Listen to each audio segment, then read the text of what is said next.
Hey, welcome back. I'm Ibnul J. Farabi, and this is Underworld Kings, The Rise and Fall. You know, as an engineer, I'm always fascinated by patterns. The way data points connect, how a hidden logic can emerge from what looks like chaos. It's why I love history, and it's why true crime from a century ago can feel so urgent today. Because sometimes, the past isn't just a story, it's a puzzle. And sometimes, it takes a modern mind, armed with a spreadsheet and a stubborn curiosity, to solve it. This is a story about one of the most chilling and yet most obscure serial killer sprees in American history. A story that was literally hiding in plain sight, scattered across newspaper archives and town records for over 100 years. It's the story of the man from the train and of the retired statistician who, nearly a century later, pieced his bloody trail together. Picture this. It's the early 1900s. America is a nation of small towns connected by ribbons of steel, the railroad. News travels slow, and police jurisdictions barely talk to each other. Now imagine a monster moving along those rails. He slips into a town under cover of darkness, targets an isolated farmhouse, and commits an act of almost unspeakable violence. Then, he vanishes back into the night, onto the next train, toward the next town. The crimes are so brutal, so bizarrely specific, that they don't make sense. An entire family, bludgeoned in their sleep. The murder weapon, often an axe left at the scene, and a strange, haunting signature. He'd sometimes remove a piece of the victim's clothing, and he had a peculiar habit of placing the heads of his victims on a shelf. The local papers would report a tragedy, a horrifying but isolated event, a murder mystery that would eventually grow cold. And then, months later, hundreds of miles away, it would happen again. For decades, these murders were just that, a collection of local tragedies, until a man named Bill James decided to look. Now, if you're a baseball fan, you know that name. Bill James revolutionized how we understand the sport with his sabermetrics, his data-driven analysis. After he retired, he turned that same analytical brain loose on an old, unsolved mystery. He, along with his daughter Rachel, spent years digging.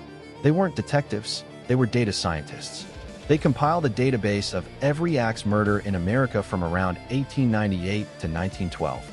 They mapped them by location and date. They coded for specific, weird details. Was the axe from the property? Was the murder at night? Were the victims arranged in a certain way? And a pattern exploded off the page. A cluster of crimes, snaking along the rail lines from Florida up to the Midwest and into Canada, following the seasonal work of the lumber and railroad camps. This wasn't a series of random, disconnected crimes. This was the itinerary of a single, prolific, and methodical predator. Bill James had, in a very real sense, discovered a serial killer that official history had missed. Let's talk about the profile that emerged from the data.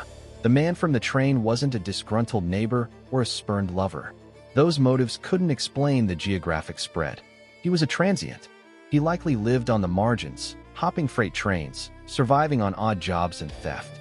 The data suggested he preferred to attack on Saturday nights, targeting houses near the tracks, often those with daughters of a certain age. The violence was overwhelming, meant to eliminate all witnesses quickly. And then, he'd flee, often with just a few stolen items, melting back into the vast network of railroads that were the internet of his day.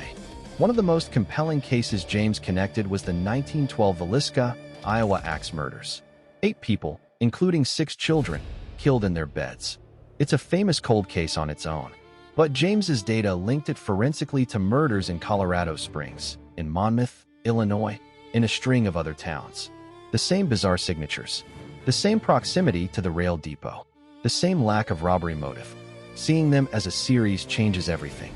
It means the suspect the town of Villisca obsessed over for years, a local preacher, couldn't have been responsible for the same crime in Florida.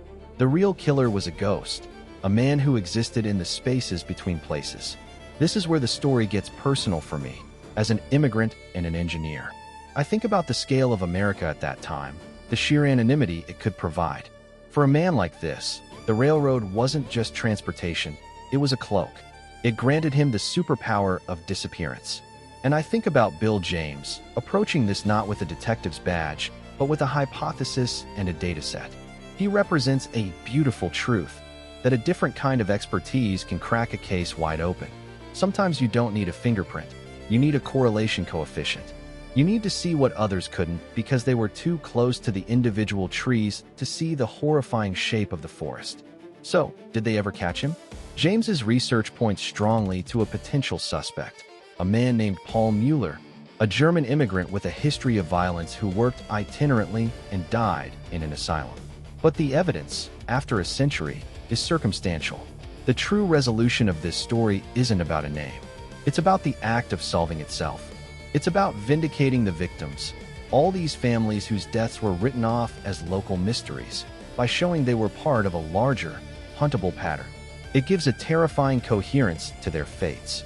It makes you wonder what other monsters are hiding in our history, their patterns just waiting for the right lens to be seen? What chaos in our own time is actually the logical, traceable work of a single hand? The man from the train reminds us that evil can be systematic, but so can justice, even if that justice comes in the form of a retired baseball analyst, sitting at his computer, connecting dots that were 100 years cold. Thanks for listening to this journey into a shadowy chapter of history. If this story of data and deduction resonated with you, I'd be so grateful if you'd share this episode with someone. For more deep dives into the rise and fall of history's most fascinating figures, subscribe to Underworld Kings wherever you get your podcasts. This is Ibnul J. Farabi, and this has been a production of Light Knot Studios. Visit us at lightknotstudios.com. Until next time, stay curious.